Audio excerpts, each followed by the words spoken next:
the 12th episode of Palmetto Politics. I'm Shannon Grady, and my partner is. John Cummings, good morning.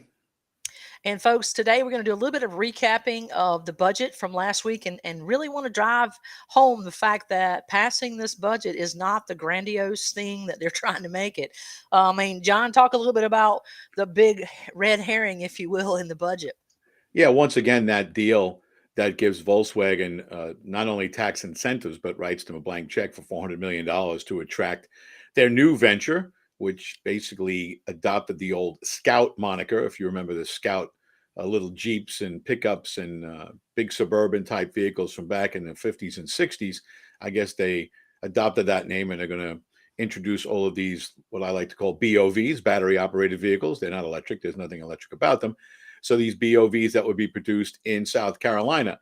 Now, as we talked about, $2 billion, I think it was $2 billion tax incentive and $400 million cash to create 4,000 jobs. Now, there's a lot wrong with this. Picking winners and losers, as we've talked about, is not the role of the government. If you want to set the table so businesses are more than happy to come here, that's great. And that increases the workforce, of course. But to pick winners and losers like Solyndra back in the day with President Obama, to pick winners and losers and write companies blank checks is just wrongheaded, and it flies in the face of everything that this government should be about. And that's $100,000 per job if you want to look at it that way. Now, I understand long term they're expecting people to come here. This will not all be South Carolinian jobs. They're going to import a lot of people, both from around the country and from Europe, and they will change the environment in that town completely.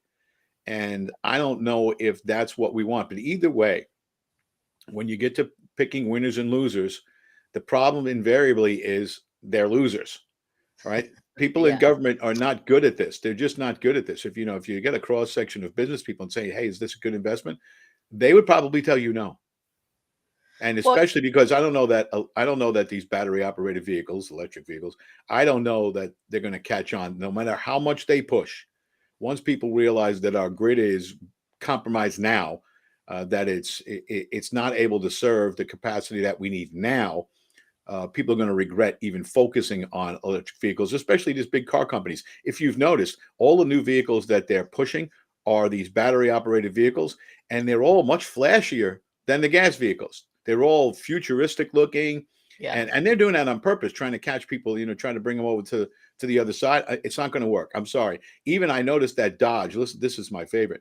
Dodge, which has been big on muscle cars, they're putting out an electric version of the Charger and the Challenger that's going to have a simulated engine roar that you can push the button. So right, because you have that car, the Dodge Charger, people want to hear it.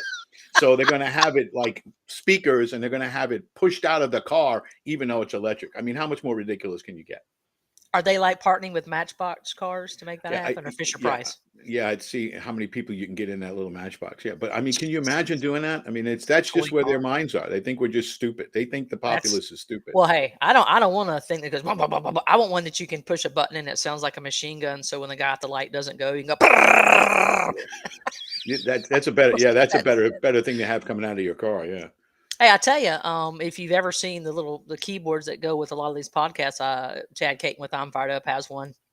You can get the crowd applause button. You can get the wah, wah, wah.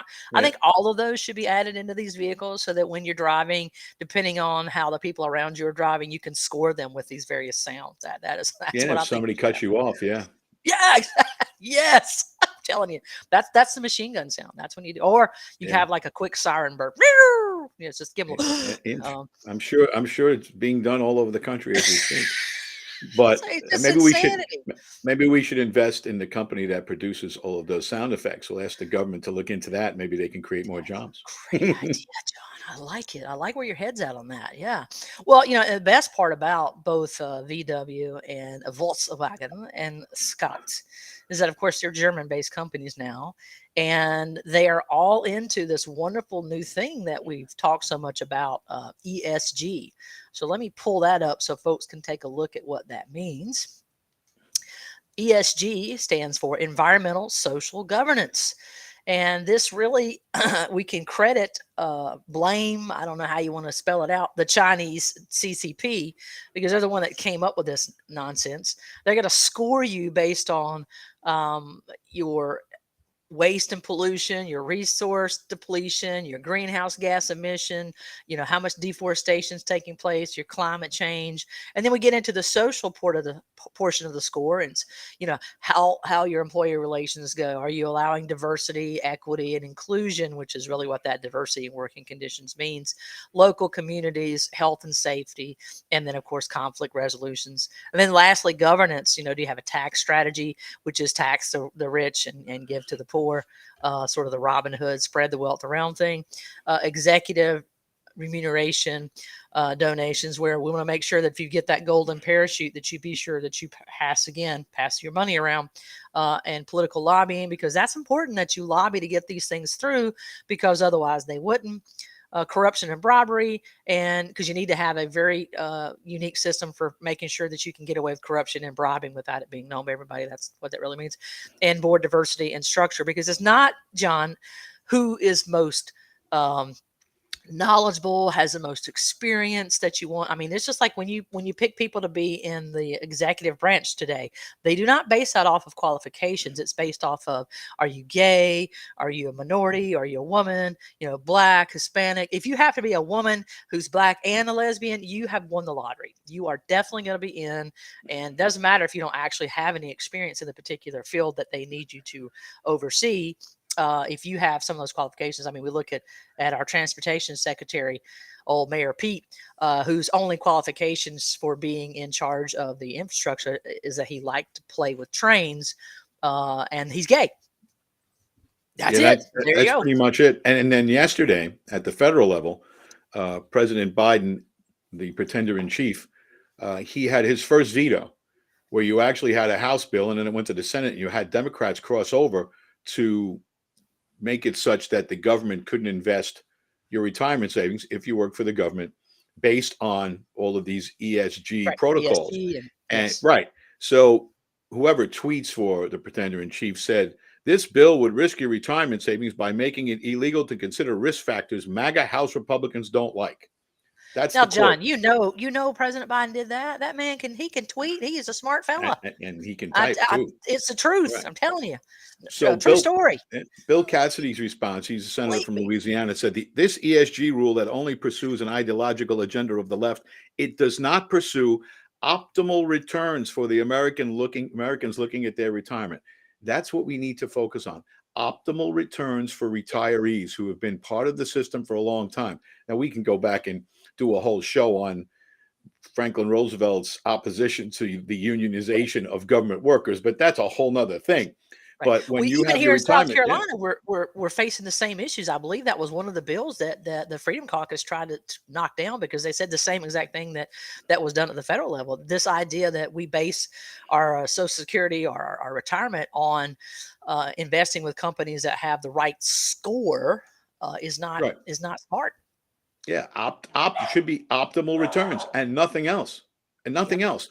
People want to be comfortable in their retirements. They don't want to have things based on this ridiculous scorecard that's been created by the woke populace, and there's really no reason for it. It's just gonna and to use your first veto. This is your first veto where you had the House voted in support of this, and of course the Republicans have the majority in the House. But when you have a couple of Democrats, I know it's Joe Manchin, and I think maybe one from Montana, I can't think of his name, the other senator. So you had Democrat senators cross over because they realized, look, this is one, it's a bad idea, and two, both of these gentlemen, I know Manchin and the other gentleman from Montana, whose name escapes me, it's not Bozeman, it's the other guy. They're both facing re-election in Yeah. 24.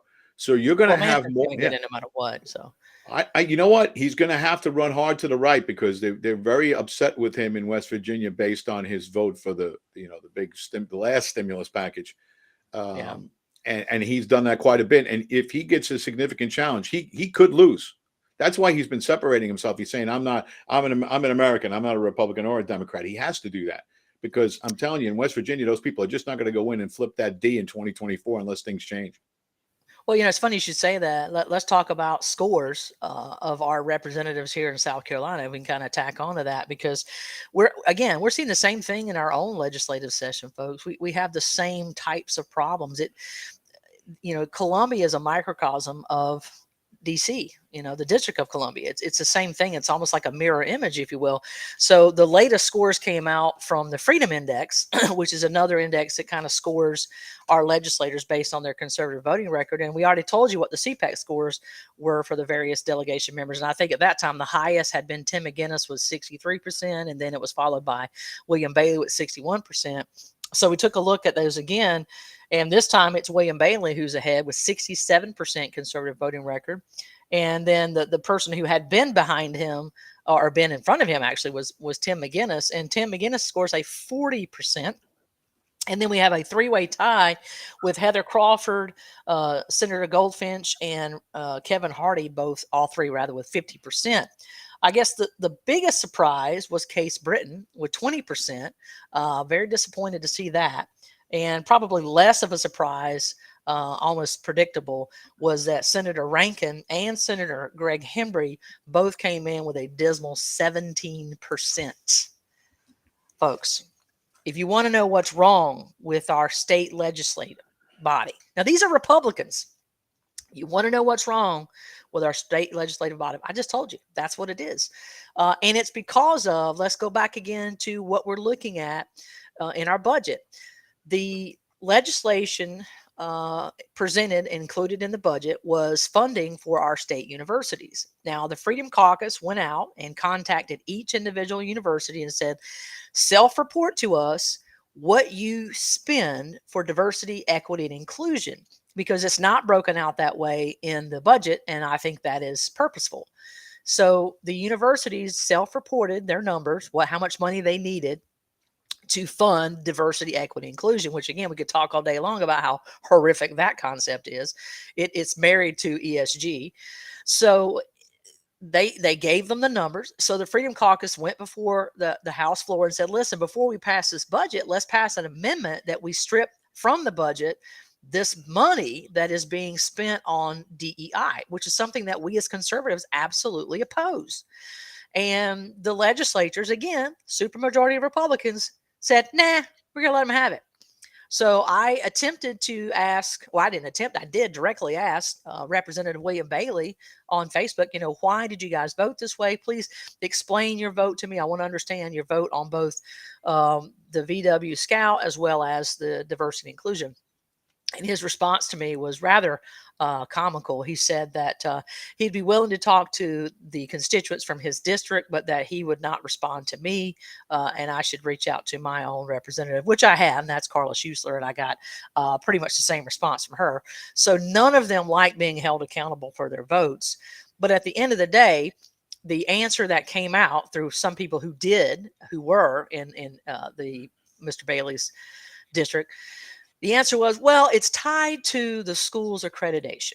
So if the school wants to be accredited, they have to demonstrate that they have DEI in place. Well, John and I both taught, and I fully understand accreditation processes. As an administrator, it is a painful process to go through to get your accreditation renewed. So frankly, to hell with their accreditation. We have got to stop enforcing things that are antithetical to the American way of life. John and I were joking a little bit at the start of this about women. And I was reading from the 1992 Agenda 21, which is from the United Nations. So if you have just some leisure time, it's not very thick. It's only about 50 pages. If you have some leisure time, you might want to pick this up and take a look at it. And I was laughing with John because there's a section in there about women and what needs to happen for women. And John, what was the point that I made about women? Yeah, and now how do we define a woman? Who gets to do that? Even the Supreme Court justices can't do it. So that it's a little outdated now. A lot of what is in that document, they basically gave you the blueprint of where they wanted to take the world, and the globalists pretty much got away with just about everything that they could. As far as the diversity, equity, inclusion, why don't we just go back to striving to be the best, that we can just supply students with what they need to succeed and stop telling them how to think instead of Yeah. getting them to think? I mean, that's what education is all about. We were educators. It's that simple. Just get young people Well, to think, get them and engaged it's in the process. Don't make them into victims, because that's what young people are told from the beginning yeah. of their education process now, is that somehow they will be victimized going forward. Well, and that's what frustrates me the most with this DEI, again, diversity, equity, inclusion that's being forced into our universities. And now our legislators are just saying, well, we got to fund them because without funding, they don't have their accreditation. Well, I would argue that their accreditation is worthless if it includes DEI. I don't want my son to go to a college where they're going to tell him that it is perfectly normal for a biologically born man to transition to a woman and then go win Woman of the Year. Right. I Um, mean, and that no, happens quite a bit. Even so, the first lady, yeah, Dr. Biden, celebrating Women's History Month with the guy. Sorry, that's who that was. It's a guy in a dress. I mean, there's no other way to call it that way. yep. So that's how you celebrate women in history, by parading out a man. I mean, where are the feminists here? I know. I mean, I we've all been around for the feminist movement, and in some cases, it's done some good things. In other cases, I don't, or in this case, I don't think this is exactly where they wanted it to go, when you have men winning all sorts of awards that are designed to be given to women. Right. So the fact that your state legislators just said, I mean, it's DEI, we don't agree with it, or do they? I mean, I didn't, aside from the Freedom Caucus members, I did not hear any representative, certainly not one single member of the Ori delegation stood up and objected to the DEI. I mean, the very least they could have done is they could have said, we're going to take out that funding, and if they lose their accreditation, we'll create a new accreditation system. How about that? How about we create a new accreditation system, or you find one that works? Because if every state legislator, particularly in the red states, if they all said, we're not going to fund DEI in any of our universities, the accreditation would certainly take a huge hit because they want to have members in the accreditation. And if you have, what do we have? 27 red states, I think, that are solidly red, if you will, or supposedly red, because South Carolina is supposedly red. So if 27 or 26 or whatever the number is, of the red states said, yeah, we're not following this accreditation nonsense anymore, so be it. What changes? I mean, what changes? You still get the exact same education. You have the same professors in the classroom. I would imagine you have the same textbooks. You just have a different accreditation stamp on your diploma. And I don't know about you, John, but how many times have you gone in for a job interview and they said, "Oh, I see here that your diploma was accredited by blah blah blah." Never, Yeah, no, not never. happening. And it's just more, and it really amazes. Like you said, South Carolina is supposedly a red state. But when you peel the onion, you realize that it's not, because you have all of these quote unquote Republicans backing what is basically big government and social engineering. And it's everything that we are against. And they go out there and continue to vote for more big government. Here's more layers of the onion. We can't invest in retirement accounts for state employees unless we go through all of these hoops. And we're putting the hoops in place. God forbid you get the best yield for people. We're going to put all these hoops in place. So we're going to tell you what to do with your money. We're going to set the parameters on where we're going to put your money. And guess what? Those people need to be voted out of office, and people need to realize this from the bottom up and say, "Hey, look, take my, I'm involved in this retirement account. We want the best yield. I want to be comfortable. Don't set these parameters." And guess what? There's a lot of people in government who don't have good business sense. And that's why they're in government, because if they had really good business sense, you know what? They'd be in business. Yeah. They'd be successful business people. We don't have enough really good business people in the government. That's a whole nother story. But come on, you have to get away from this stuff, whether it's on the federal level or the state level. If you're someone who worked for the government, you want your money invested in accounts that are going to have the optimal yield. Period. Yes.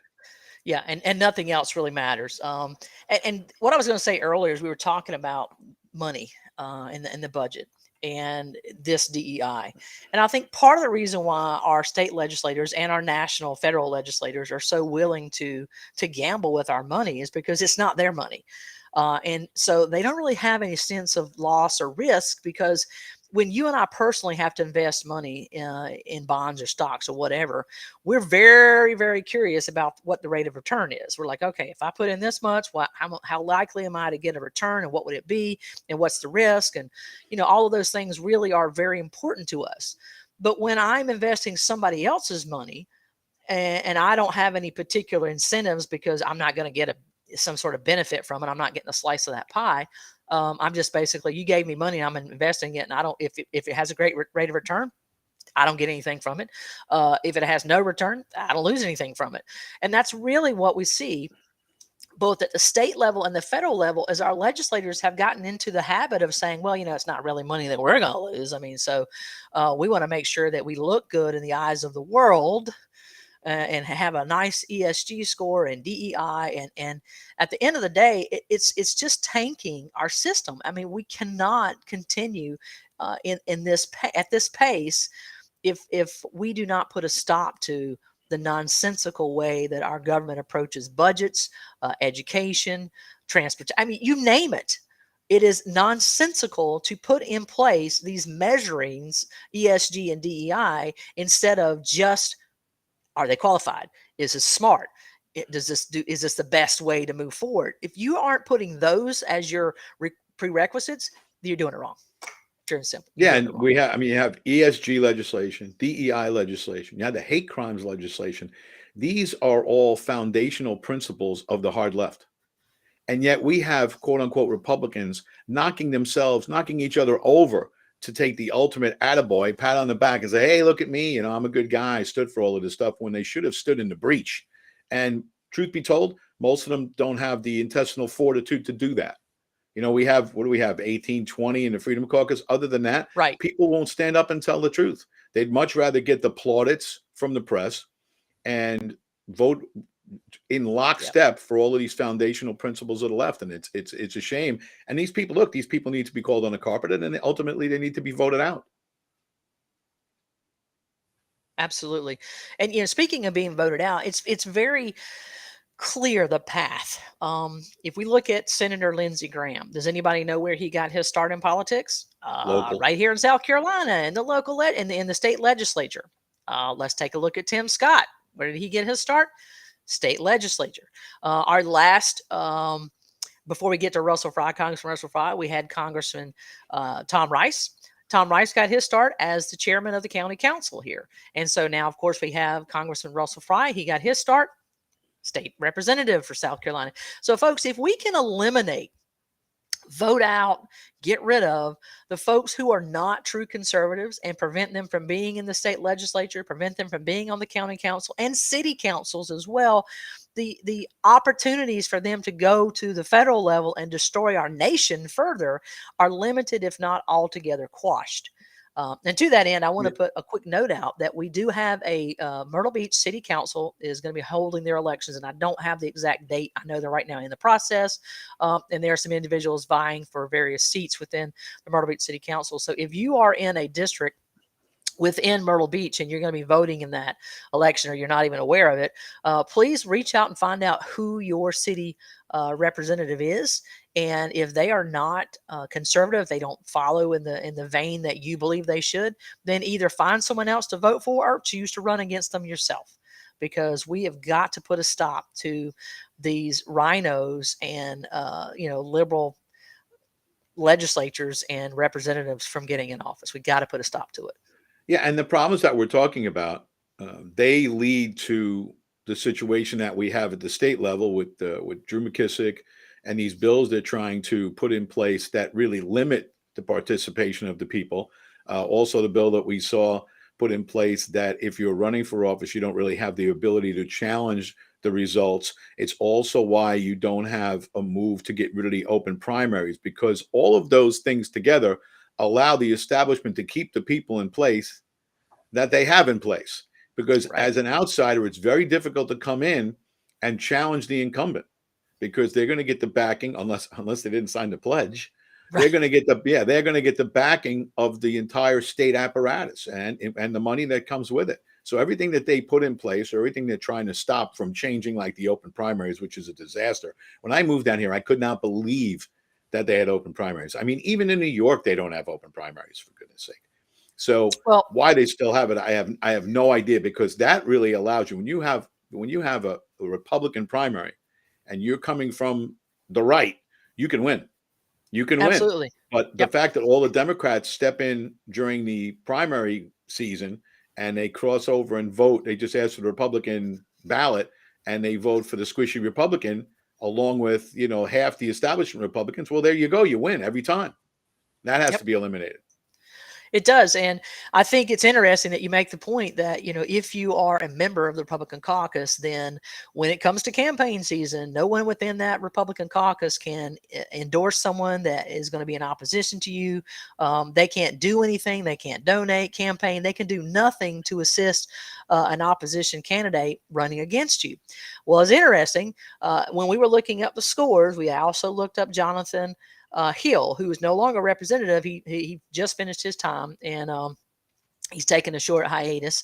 I do fully expect to see him back in office probably in the next term, in fact. But anyway, we looked at Jonathan Hill's score, and he was at 100%. 100% conservative voting record, folks. That is not an easy thing to have. And to that end, I kind of make a little fun here. The Morgan brothers, Alan and Adam, also were scored. And Alan had 100%, and his brother Adam, who is the chairman for the Freedom Caucus, came in with 83%. And anything 80 and above is conservative, so still a great score. But Adam, come on, man, you're letting your brother beat you up there. But anyway, but 100% is what Jonathan Hill had. And lo and behold, when it came time for his reelection, he was a Republican now. Drew McKissick tried to oust him by assisting another candidate running in the primary as a Republican, tried to assist them in defeating Jonathan Hill. Now, Drew McKissick is the chairman of the South Carolina GOP. He is supposed to remain neutral. But in this instance, not only was he not neutral, but he was literally trying to remove one of the most conservative Republican representatives that we had in our state legislature. That is disgusting to me. It's appalling. And it is very telling for folks who want to know, is Drew really a conservative? And the answer is no, he's not. And the fact that he got Donald Trump's endorsement is baffling, and it just further makes me draws concern that I have for how well Donald Trump really understands the conservative scenery out there, because he continues to back candidates who are not conservative. So people say, well, he's getting bad intel, whatever the case may be. So to that end, I mean, I know we're a Palmetto focused podcast, and I definitely want to stick to that. But there's no way that we can not talk about what's supposed to be happening today, this Tuesday. Yeah. According to former President Donald Trump, he was given some inside information that they are going to indict him today. Either the indictment is going to come from the Manhattan DA, or it may be coming from the Georgia, I think it's Fulton County DA. But at any rate, he is expected to be arrested today. This is Donald Trump, President Donald Trump speaking, saying he's expected to be arrested today. Now, I'll be honest with you folks, at this point in time, if Donald Trump were to win the primary, obviously I'm going to vote for him, but I'm actually looking at Ron DeSantis as a candidate that I want to get behind for president. Now, that's just my personal opinion. Again, you do you. So I say that because I want you to know that's where I stand. However, I was one of the first people out of the gate to say, if they arrest President Trump, we absolutely should be in the streets protesting, because that is a political move. It is a banana republic move. And it is something that we as American citizens cannot stand by and do nothing. And I reached out to some other folks, and it was a mixed bag of responses. I'd say 2/3 of the folks were yeah, we should do something. A third of the folks were like, absolutely not. This is just another setup like January 6th. They're just looking for a reason to arrest more conservatives, and so they weren't interested in taking it on. And I'd even say of the 2/3 that were interested, a third of them were kind of like lukewarm on the idea. Well, let's find out. Let's hear from some of the folks, and so I think that's a telling factor, because to me, John, it says one of two things. Either one, people are so coward from the January 6th event, meaning that they're like, look, yeah, I'm not falling for that again. Those poor guys have been locked up forever, and I don't want to be in jail myself. and so they're not willing to get out there and risk it. Or two, it tells me that Donald Trump just doesn't have the draw that he had in 2020. I don't know. What's your thought on that? I, I think one of the issues is always the fact that Trump supporters have jobs, whereas Yes. whereas when you have the hard left go out there and they have jobs, they're professional protesters. Most of those protesters, they get paid to go protest. Right. We work. Yeah. So we don't have the ability to do things like that. As far as the indictments, I don't know if it's going to happen today because I was told that the grand jury was off today. Yeah. So it's not going to happen when they're off. I know Bob Costello went in there yesterday, who Yeah. is a former lawyer of President Trump's. I know he's Rudy Giuliani's lawyer. And he just destroyed Michael Cohen, who's their lead witness. I mean, he destroyed him. He ripped him to Good. shreds. So if they go forward with this, which are, these are misdemeanors that if you treat them as misdemeanors, the statute of limitations is up. So in order to do anything, this fake district attorney Bragg, what he has to do is try to string Yeah. expired misdemeanors together to make them felonies. Now, there's any number of reasons of why this shouldn't happen, but as was said many years ago, you can indict a ham sandwich. Yeah. Yeah. For what it's worth. The one down in Georgia, that's all going to get thrown out because if you recall, the person who was the foreperson of the grand jury, as soon as the testimony was over, she went out and spilled the beans to the press on everything that went on, and the fact that she really wants to see President Trump arrested, and so that's all going to get thrown out anyway. Well, the whole thing is just a disaster. It's just a disaster. And sorry about the Charlie Brown alarm clock there. I'm in Christine's art room today. Sorry. So if you hear the music, that's what that is. I watched this whole charade, if you will, transpiring, and I thought to myself, folks, I mean, and I think I don't know, some news channel I was watching briefly said, yeah, this is exactly what the U.S. government tells other nations. Don't do this. Do not go after your opposition. When you're in office, you don't try to arrest your opposition. Certainly not try to have them, knocked off in other means as well. And that's what we see happening. And it is just mind blowing to me that they would. And in fact, somebody made the argument. They said, well, Ron DeSantis has not spoken out about Trump's pending arrest, indictment and arrest. And I said, well, why would he speak out on something that hasn't happened yet? And two, why do you want this guy to rush to Trump's defense? Because let me just list a couple of things that Trump has done. First of all, before Ron was reelected to governor, about 4 days prior to the election, Donald Trump went out and was bashing him. And that's where he came up with his new moniker, Ron DeSanctimonious. I don't even know what that means, but he's calling him Ron DeSanctimonious. So he attacked him before his election campaign. And then just a few weeks ago, he put out a message on Truth Social calling Ron DeSantis a groomer and had a picture of some teenage girls, purportedly, former students from the 1 year that Ron DeSantis was a teacher. And in the picture that one of the girls is holding something and they're alleging it's alcohol. Well, I zoomed in, it's a Coke.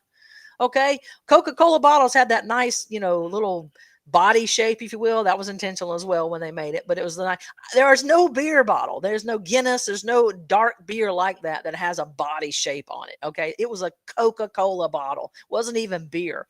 So why would a guy who's been accused of being, DeSanctimonious and a groomer rush to the guy who's called him all those names and try to defend him before he even needs to be defended? But he did finally speak yesterday. They asked him, they pointedly asked him, what are you going to do? And he said, well, it hasn't happened. And he said, look, this is George Soros 101. They're doing this and this is not appropriate, regardless of whether or not there was a porn star paid off or not. You don't go after the president. And he said, I'm the only governor who's actually fired a George Soros funded prosecutor. And he was just beaten. I mean, it was like he had a baseball bat and he was clubbing George Soros to death. So I just want to point out that fact because, folks, all of you out there that say that Ron DeSantis is funded by George Soros, he's got a funny way of showing it because he was beating the crap out of him yesterday. So, and again, he fired one of the George Soros funded attorneys. He has removed school board members who were pushing DEI and some of this other nonsense. So I think you don't have your facts straight. But at the end of the day, I did my own little homework on this whole process. In order for them to be able to come to Mar-a-Lago, which I believe is where Trump is right now, I don't think he's in Manhattan. I believe he's down in Mar-a-Lago, but I could be wrong. But in order for them to come and get him for something that he allegedly committed in New York, he has to have extradition. I say right, Extradition, right? extradition. Right. Okay, and I did some research on that. In order for you to extradite someone from another state, it must be, because it's expensive, a felony. And you and I just got through saying that it is a misdemeanor that they are trying to Yeah. charge him with. They're trying, right. They're And trying to trying to make it make it felonies, but felony. But here's the problem. Number one, he is this prosecutor is not a legislator, and the only way you can change a law is if you are a legislator and you present a bill and it gets passed through. And that has not happened. That will not happen. And so there is absolutely no way. He can't wave a magic wand and say, "Well, he's got 4 misdemeanors, so we're going to tie them all together in a nice little package and call them a felony." And they've all expired. They only get 2 years that are well beyond the 2 years, and they're really inching close to the 5-year mark, which would be, if it was a felony, that's how long you have to prosecute. So at this point in time, this is going nowhere, absolutely nowhere. So the idea that Ron DeSantis would even have to sign something to allow him to be extradited to New York is laughable, because again, it's a misdemeanor. So I find it comical that people want him to jump into the fray when, frankly, you and I both now agree that it's not going to happen today. And I even said, I think this might be the biggest troll in the history of the left. It would not surprise me in the least. And I said this yesterday to my husband and some other folks. I said, it wouldn't surprise me in the least if the left didn't do this on purpose. They leaked out that they're possibly going to indict him and arrest him on Tuesday, knowing that Trump would explode and put that right. out immediately. So now we can pretty much confirm it doesn't tell that's going to happen today. It wouldn't surprise me in the least if they don't say again, "Oh no, it's going to be Saturday. We're going to come get you Saturday." And what's Trump going to do? He's going to do it again. "Yeah, get out there and protest. They're coming for me Saturday. I told you." And watch Saturday come and go, and they won't arrest him. And then the third time they say, "Oh, we're going to come on this time at this day," and Trump's going to do it again. And you know what it's doing? It's making Trump the little boy that cried wolf. Well, I That's what think it's doing. the other issue too is that, and we can't miss this, is that you have a serious financial crisis in this country. You have banks, mostly regional banks, Yeah. that are in big trouble. Small town regional banks, which is at the heart of small businesses in the United States. You know, small businesses don't go to JP Morgan Chase and say, "I need a loan to open up a sporting good business," right? They go to a Yep. local bank. Well, if those banks are in trouble, that's a big issue for our economy. So that's Yep. one. And two, the information that came out about the payments to the Biden family from the Chinese government that came out the other day in James Comer's committee was mind-boggling.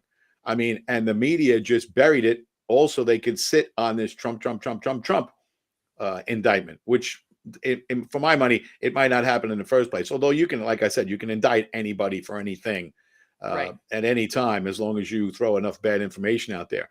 The one fly in the ointment was Bob Costello yesterday. I mean, Yeah. their main witness up there is Michael Cohen, who's a convicted felon. He's also a liar, and everybody knows it. And Bob Costello went in there and filleted him yesterday in front of the grand jury. So even though, over 80% of the people in New York County, which is Manhattan, which is when the grand jury is, even though over 80% of the people voted against President Trump, Yeah. I don't know that you'll get enough people to indict on this. Now, Georgia, the same thing is going to happen, is that anything that comes out of there is going to get immediately thrown out. And you even saw how quickly that the left-wing media, the complicit media, bailed on that foreman from the jury, the foreperson. She went out there, she did a couple of interviews, and they were like, Yeah. "Oh, what did we just do? We just blew Yeah. this entire Oh crap. case." Ah! Yeah, we blew the whole Too case. funny. So, you know, Yeah. but it's just mind-boggling. And to get back to South Carolina and the president and Drew McKissick, I think that was basically just a political deal. They delivered South Carolina for him early. Yeah. He put together Well, and they didn't an hold a organization primary there with election. the governor, and McKissick got in on that, and that's just political payback. That's all Yeah. it ever is.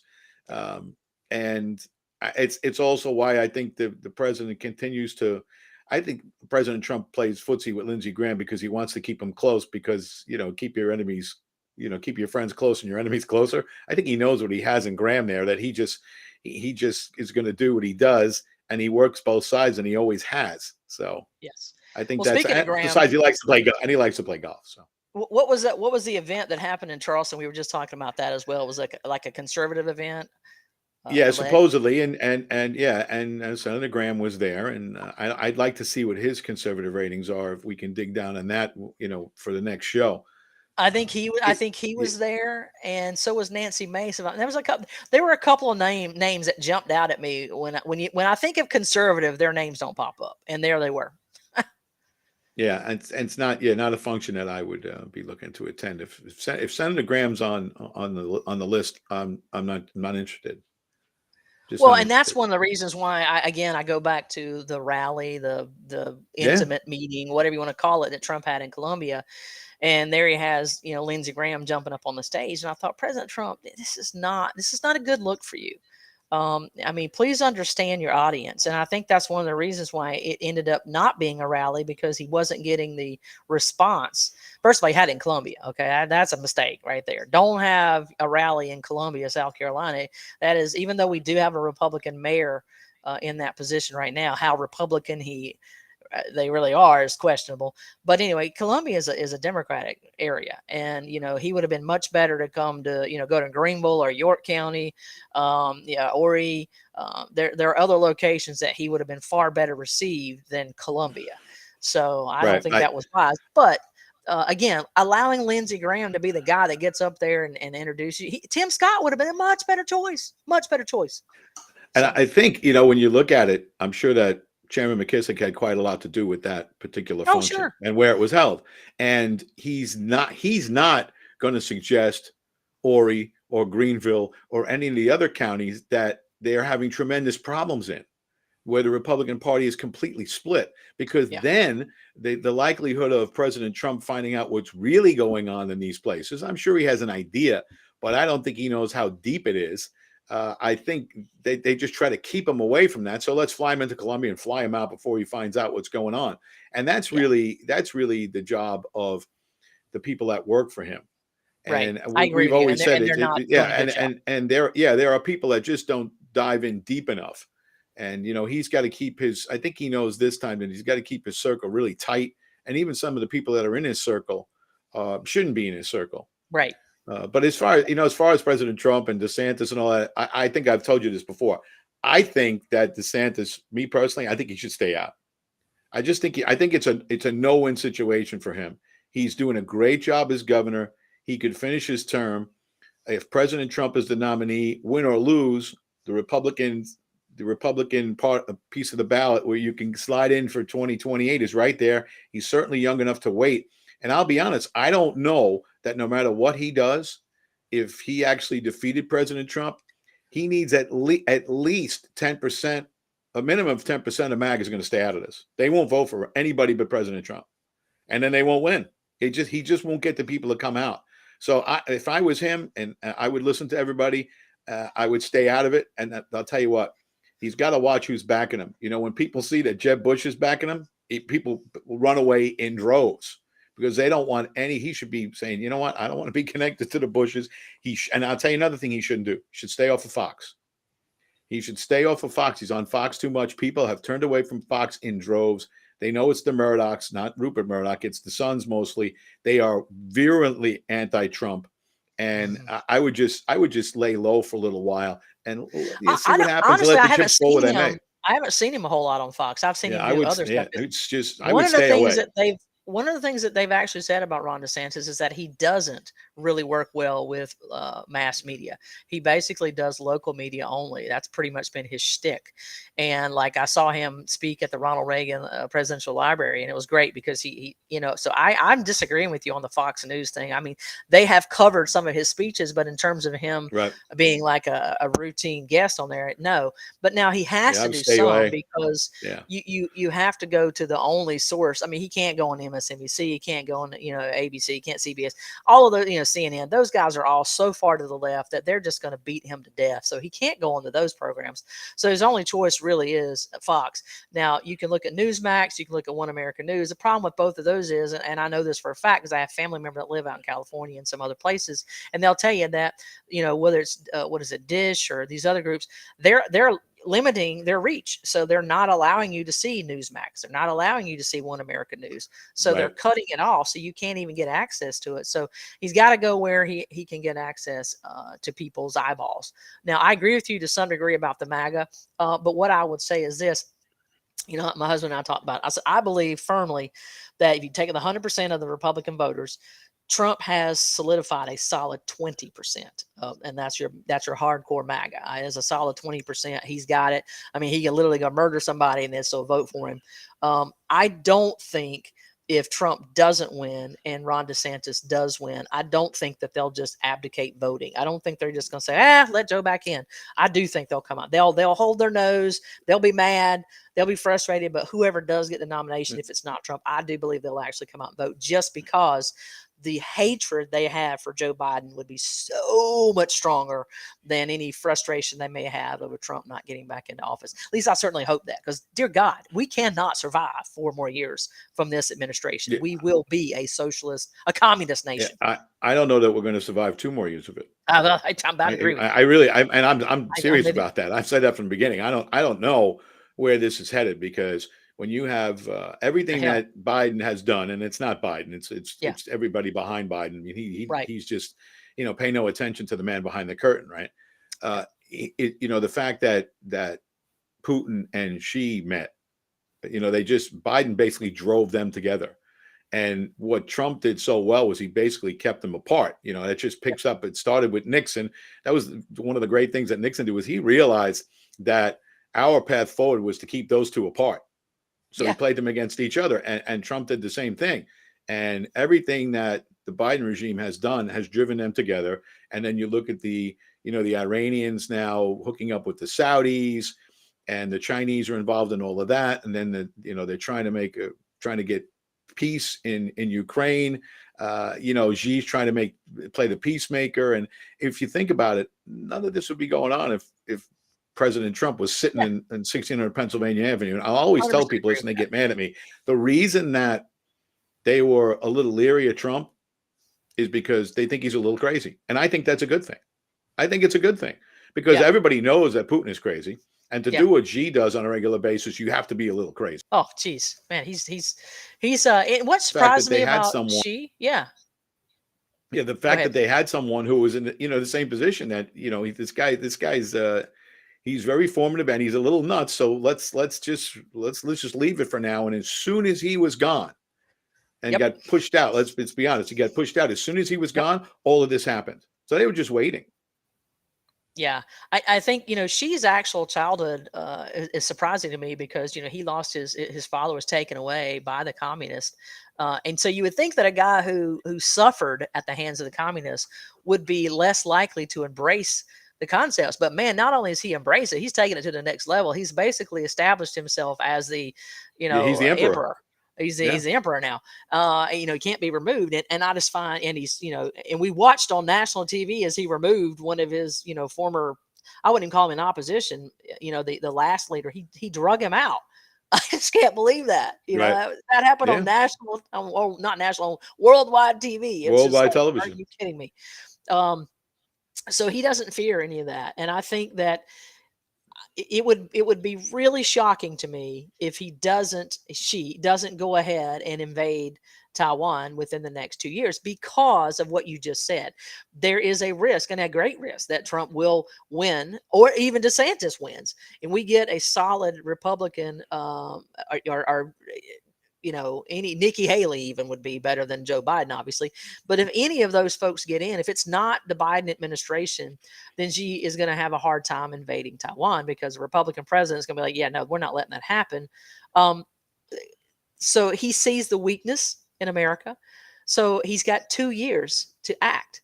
So I feel like if he can continue to tie us up with the Ukraine war, or not he, but if Putin and Xi can kind of come together and say, okay, you keep them tied up over here, and now I'm going to split the resources by causing them to have to look this direction too. And then if somehow you pull North Korea into that, and America, our military is not capable of having a multi-front war. We can't do it. No, I'm just going to be, I'm no. sorry. I know we are the greatest military in the world, but the facts are the facts, folks. We don't have the numbers. We don't have the equipment. We don't have any of the training that needs to be up to par because of this jackass that's in office. And so we will not be able to have a multi-front campaign and be successful. We just can't do it. Yeah, and obviously we need Taiwan Yeah. because Taiwan is the hub of all the chips that are manufactured in this world. It's really about 90% of the chips that I we think it is get come from 90%. Yeah. Taiwan. 90, 92. It's Yeah. about 90%. And they're about a generation ahead of us. And this goes back to the one thing that the media never talks about was in May 2020, when the President Trump came out with his $2 trillion stimulus plan because of COVID and the like. Yeah. The plan that he proposed, 1 trillion of it was basically COVID relief. And the other trillion was to bring back manufacturing to the United Yep. States. And that was supposed to be focused on pharmaceuticals and chips. Yep. And of course, the Democrat House at the time, led by Speaker Pelosi, they shot it down because they didn't want to give Trump a win going into the election. So we would have had all of that money rather than all of these ridiculous programs. I mean, you hate to print money and spend money like that. But when you're in a position that we were in with COVID relief, and then on top of that, the fact that our manufacturing or lack thereof was completely exposed during the pandemic, the fact that they were going to aim that directly at bringing everything back, and that the Democrats killed that bill, it shows you exactly where they were. And the fact that they were not going to let Trump have anything positive going into that election. So now we are where we are. We're probably, I think we're probably, I've heard Steve Bannon say this and I agree with it. It's probably like 1938 and 1939 right now. Yeah, I mean, I agree. It's exactly where we're headed. And it's not, unless something changes dramatically, this is not going to end well. No, and one of the things that I always taught was that war tends to be good for the economy in that we can sell equipment and ammunition and all the different things to our allies and make money that way. But Biden's not even doing that. He's basically taking our own equipment and sending it to them. So it's not like he's not giving a contract to one of the manufacturers and saying, "Hey, go make this stuff for them." He's like, "Oh, well, let's just give them our stuff." So. And if folks understand, I'm like Dan Bongino. I'm long on America. I do believe, because we've seen that happen before in history. Our American spirit is strong enough that we could get back out there and produce what's needed to defend ourselves. But I'm not sure we could do it in the same time frame that we did in 42, 43, 44 when we jumped into the war, because like it or not, we don't have the workforce that we had then. It's just a fact. I mean, I don't know how else to say it. We don't have you can't get people to go work as a waiter. They don't want to do it. I can't get people to come work in my store. They don't want to do it. It's just, so I don't know how to explain it, John. Yeah. And the percentage of people that are ready to go into the military, I don't know if you saw that recently. Yeah. That I think it was like 70% of young men between 17 and 24 wouldn't pass the physical to get into the military. I mean, that's scary. Yep. That's really scary. I mean, I'm not that old, but I know that if you would have grabbed everybody who was, between 17 and 24, when I fit that bracket, 90% of the guys were ready to go because we spent our lives outside. We didn't spend our lives inside. We were always outside doing something, whether it was, running on the basketball court, running on the football field, or running from the cops. Riding your bike, whatever. We were ready to go, and we were all in shape. Yeah. Yeah, I agree with you. I mean, I grew up pretty much. You and I are not that far apart. I'm 52, and I know you're in your 50s as well, right? No, I'm in my 60s. No, I'm 60. I'm going to. No, be 60. you're not. I'm going to be 63. Yeah. Oh, geez. Okay, so we're 10 years apart, but still, it's a sad thing to see that our nation and our state, South Carolina, is not where it should be. I mean, we talk all the time about how we're looking back at 14 and looking at how great the score was, almost 80%. We're like 76% conservative. And then it just took a huge nosedive. And I apologize, folks, that we haven't had the opportunity to go back and really list everybody that got elected. I know Jonathan actually said, "Hey, yeah, I was one of those people that came in." Well, we know that it wasn't Jonathan Hill's problem for that brought the sure. score down, because he had a 100% conservative voting record. So there's some other folks that got in 14 who started tanking our legislative numbers, and we've really got to take a close look at that. And just as an example, I'm going to say this for just a moment, and I hope that the folks that see this, and if I step on your toes, I'm not sorry. I'm sorry, not sorry. My husband's very brilliant. Back when the SAT was a 1600 score, he scored like 1580. And then his brother took it and scored 1590. So they're both very intelligent. He went to West Point, majored in French and Portuguese, and then he went on to work in rocket science, literally. The joke was in the Patriot Missile Defense. Well, actually, it is rocket science. And so that's what he worked in. So he's a smart guy. And I asked him, I said, I'm not picking on you, honey. I said, I just want to ask you a question. He goes, okay. And I said, who is your state representative? And he said, I don't know. No. And I said, who is your state senator? He said, I don't know. And I said, exactly. And I would classify that he's in the top 1% in terms of intellect in South Carolina.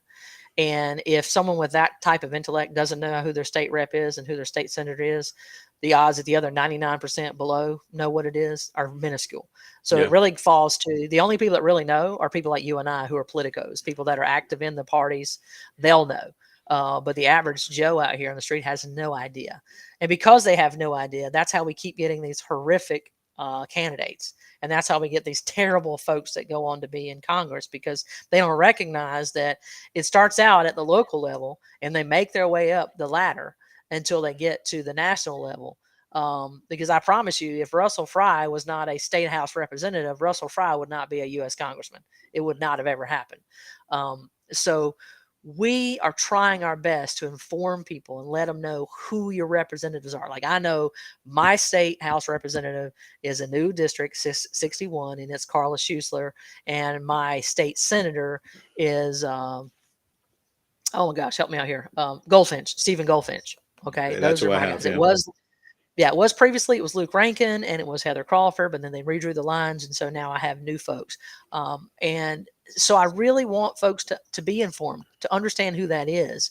And so if it sounds like sometimes we're beating a drum when we're saying these names over and over again, for those of you that watch, you're the politicos, you get it. You already know that, but I'm thankful that you're watching, and I hope that you'll share this and talk about it. Talk about it with your friends, because folks, when we had Adam Morgan on, the chairman from the Freedom Caucus, South Carolina Freedom Caucus, the thing that he emphasized over and over again is that the only way we fight this is through informing the voters. So everybody you meet, you should really say, hey, where do you live? You know who your district, what your district is? You know who your rep is? That's how we make this happen. And even at our last meeting we had, with the HCGOP meeting, I talked about reaching out to some of these representatives and saying, don't vote for this budget because it's got too much pork fat and other disgusting things like DEI. And I mean, these are folks who are really active in the process. They said, well, we don't have their numbers.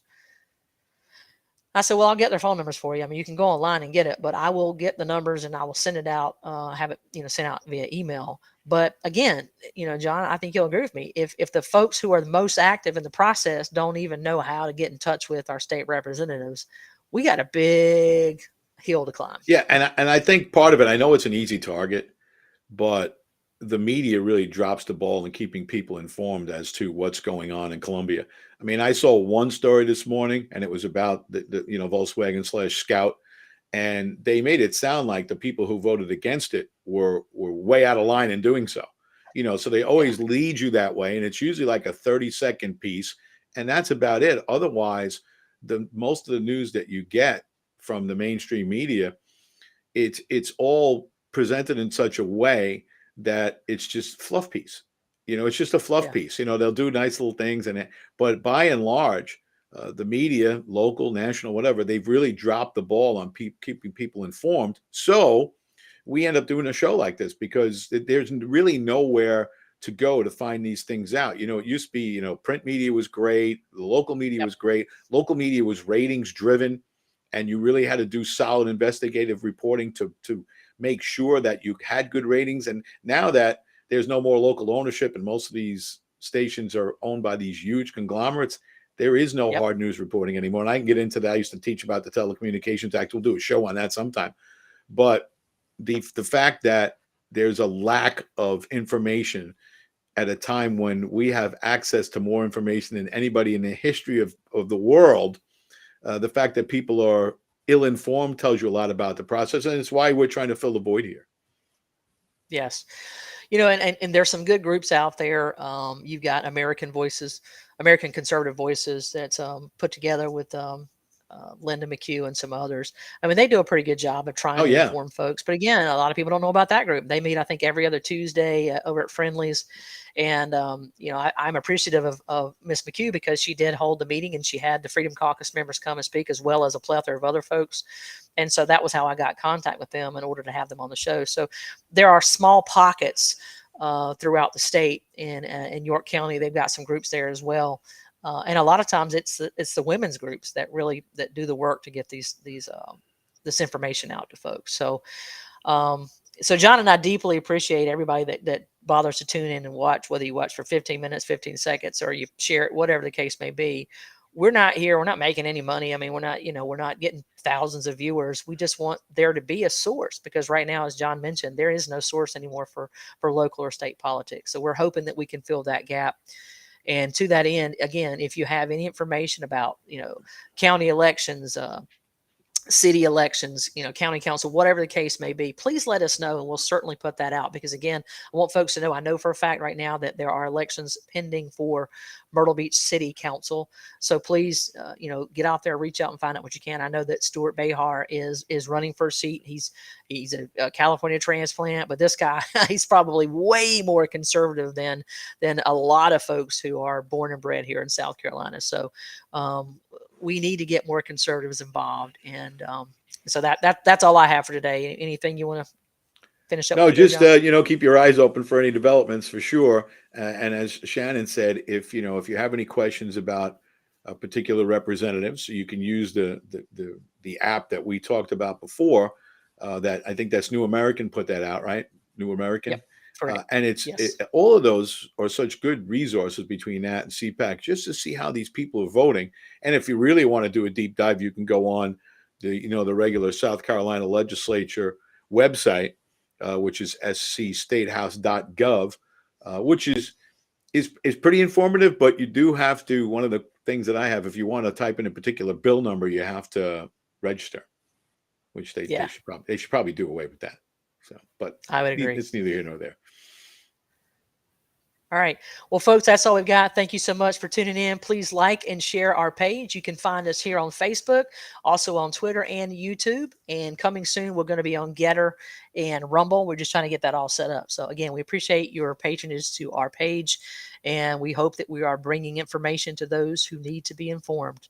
That's all we got. So God bless, Godspeed, and we will see you folks next time.